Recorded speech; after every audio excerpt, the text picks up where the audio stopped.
If you're new in the crypto space, you might be wondering to yourself, where can I hold my crypto so it's safe and secure? Hello, I'm Joe and I help people get involved in crypto in a safe way. And before we continue, just a quick request, please like, follow and share this video. Okay, so this is a really good question. Lots of new people are now coming into the crypto space and buying crypto.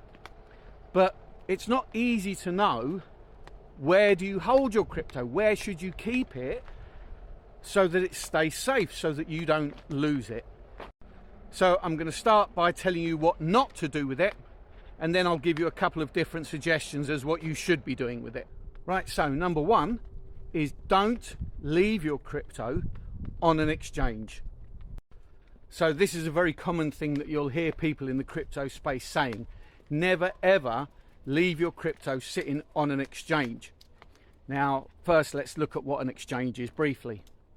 The ones you've probably heard about are Binance, Bybit, OKExchange. They're probably the more common ones. Certainly Binance and Bybit, I mean, they're the two biggest crypto exchanges in the world. So it's likely that you've heard of those. Now, all of these are exchanges. They're just a place where you can buy, sell, trade crypto. There are a few other really big names in the crypto space that are exchanges, but let's just stick with Binance for now. So, to be fair, the risk level with Binance is pretty low. It's been around for a very, very long time. It's a very well-established platform. It has a proof of reserve, so the users are pretty much protected. It's very unlikely that anything could go wrong. However, you simply can't tell if it's going to go wrong and when it's going to go wrong. So the general rule is never hold your crypto on an exchange. And the reason for this is because the wallet that you're using is in the control of the exchange. So let's put that into context. It's a bit like having your cash in the bank, for example. So you have your wages paid into the bank and it sits there in a bank account that the bank has allocated to you. You have access to it 24/7. You can spend it using a Visa card, you can go to an ATM and withdraw cash. You've got access to your money. But what you don't have is control over the bank account. At any moment, the bank could freeze your bank account and you have zero control. And that's the same on exchanges. They hold your crypto in a wallet that is allocated to your account. But you don't have the keys to that account. You don't have control of that account. You only have control as long as that platform is allowing you to have control. So the risks are, if it's a smaller, lesser known crypto platform, then it's possible that that platform could just close down overnight. It could collapse, anything could happen.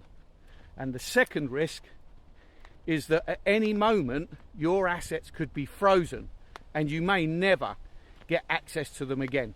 So rule one is never leave your crypto on an exchange. So that means rule two is always keep your crypto on a cold storage wallet. In this case there are two types. There is a hot wallet and a cold wallet, and on a future video I'll explain the difference between those two. But for now let's focus on cold storage wallet. Now these are also known as decentralized wallets. Now a decentralized wallet is a wallet where you hold the security key, where you have 100% control over the assets in that wallet. Okay, so to explain that in a bit more detail, I'm going to use MetaMask as the example. MetaMask is a hot wallet and it's decentralized. That means you have got 100% control over the assets and the wallet. And this is how it works. Now you can download MetaMask on your phone or you can install it as an extension on your web browser on the laptop. And when you're setting up an account, during that process, you will be given a secret recovery phrase. And this usually comprises of 12 random words that are generated randomly in the moment that you create the wallet. On some hot wallets or cold wallets, it might be a 24 random words, or it might be a security key, which is just a string of numbers and letters. But either way, in any of these cases, this security key is the key to the safe. You must not lose it, and you must not give it to anybody for any reason. Whatever they promise you, never ever give your 12-word seed phrase or your security key to anybody. They're just trying to scam you. But because you've got the seed phrase, this means that you've got 100% control. Everything in this account is essentially anonymous. On exchanges, you have to do KYC. So you're handing over your personal details, which there's nothing wrong with. I mean, you have to do that at the bank. But again, you're relinquishing control over that account and the assets in it. But in MetaMask and other hot or cold wallets, there's no KYC. So you have complete anonymity and complete control over the assets in that wallet. Now, there's some pretty obvious advantages to having this amount of control, but it's the disadvantages that you need to be aware of.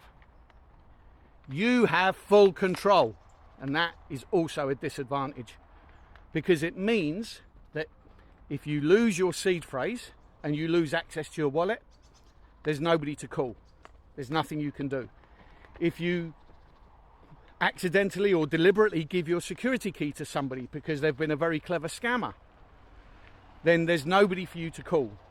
There's no recovering that wallet.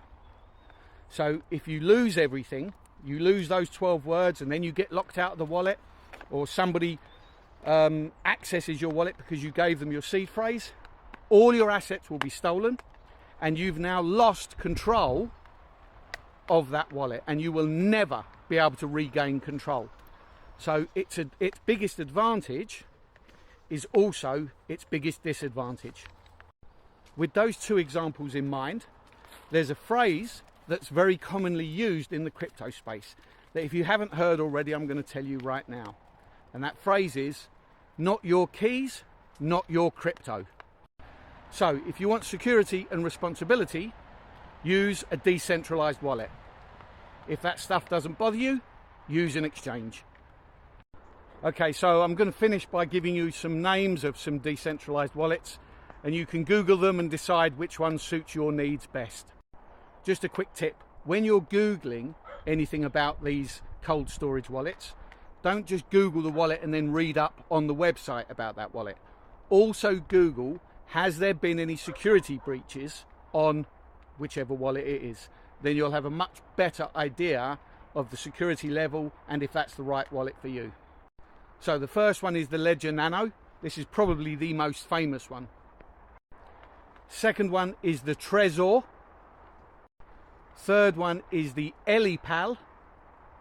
And the fourth one is the one that I use, which is the Tangem wallet. And if you decide to go for the Tangem wallet, if you use this referral code, you'll get yourself a discount. If anybody watching has got any other recommendations, then feel free to put it in the comments.